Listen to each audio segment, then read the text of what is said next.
Hello, everyone.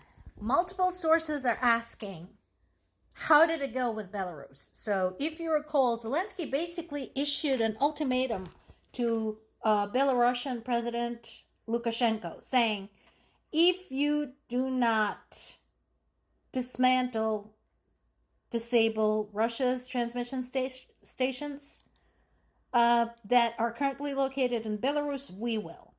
Well, kind of. Kind of. What we know today is that they are not working. They're not on. So they have been deactivated. But what we don't know is whether they have been dismantled. My best guess is no. They have not.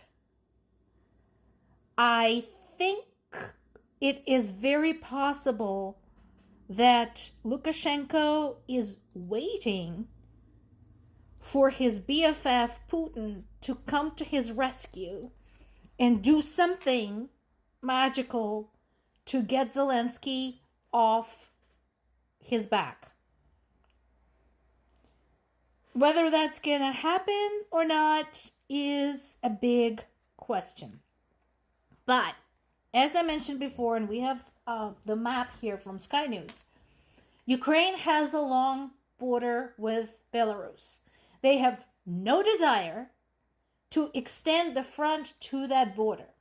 We know that Lukashenko said that he would be very reluctant to join the military action. We know this. Fine. However, we also know that he is under huge, tremendous pressure from Putin. So we'll see. And again, logistically, that would be a problem for the Russians too. So yes, it would be a problem for Ukrainians, but it would also be a problem for Russians because all of the various factors that have been in play this year are going to influence the situation. The problem with lack of progress, the problem with the fact that they have more casualties per month than the number of people they're managing to recruit, the problem of soldier training as in insufficient, the problem with gas shortages, the problem with Ukrainian drones, and so on and so forth. All of that comes into play. So I'm sure they are considering what kind of damage they can do from Ukraine's north through Belarus, because there they would be closer to Kyiv, the capital. At the same time, all things considered, I don't see how they could be successful in that.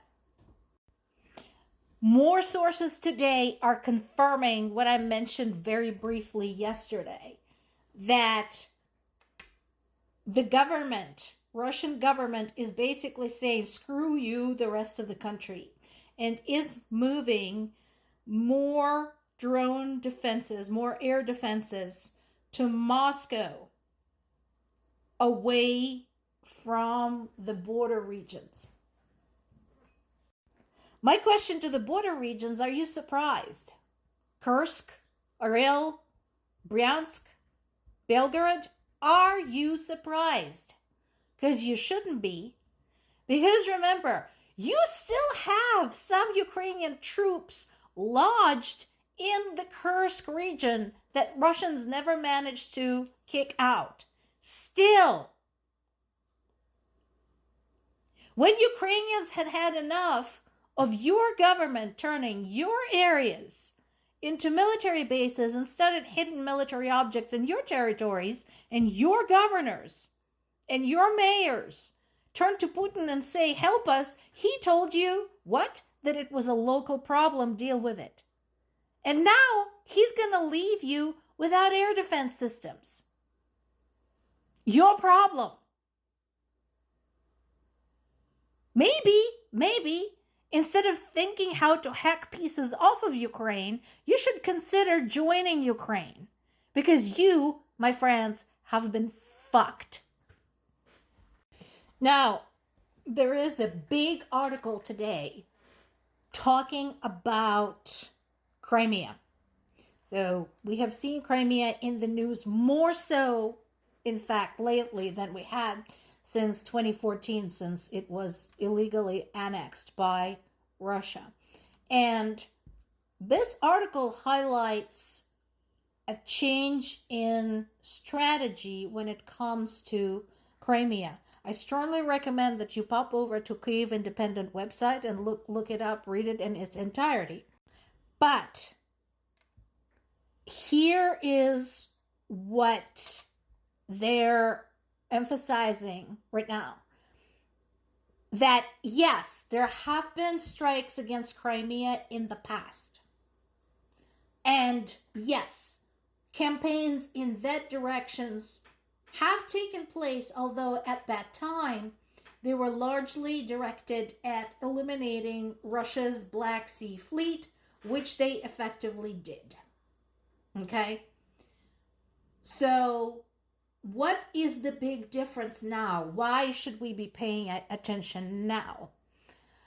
What is happening is that attacks on Russia's military objects in Crimea have become much better organized, much more frequent, and much more systematic. It is a very structured, very deliberate elimination of Russian assets, Russian military assets in Crimea, while limiting in the extreme their abilities to bring in more assets and repair the ones that have been damaged. That is the difference. Kyiv Independent does provide a good map showing you where this campaign is taking place, because it impacts both the Sea of Azov coast, that's the little sea that's in like the top right corner of the Black Sea, and the Black Sea coast. Okay? And it shows you the crossing points where everything else. So you can basically see where the places are that they have been referring to in the latest reports on Crimea. And yes, a lot of this is happening in my native Zaporizhia region. That is just how it is. So, but again, this is a really, really good article. There is a lot of details there. I don't have time to cover everything here. Pop over and read it, because it really is an excellent review of specifically the Crimean campaign. There is no doubt what Ukrainians are trying to do, and this is something I mentioned many, many times in the past. They're trying to make Crimea unbearable for Russia. They're trying to make it not feasible, not worth it, not possible to hold on to. There are some speculations that if Ukrainian military were to collaborate with the Crimean Tatars, who are friendly to the Ukrainian government and have been engaging in some very daring acts of sabotage in this and other Russian invaded territories, that theoretically Ukrainian military could land in Crimea. I don't know if they will. Some people are entertaining the idea. However, even if they don't, what they're doing already is causing serious damage. And I wouldn't be surprised if sometime soon we see a situation where, yes, they close the blockade and everything and everyone located in Crimea is going to be completely cut off from access by Russian government, Russian military. So this is one of the campaigns to watch today. More to come.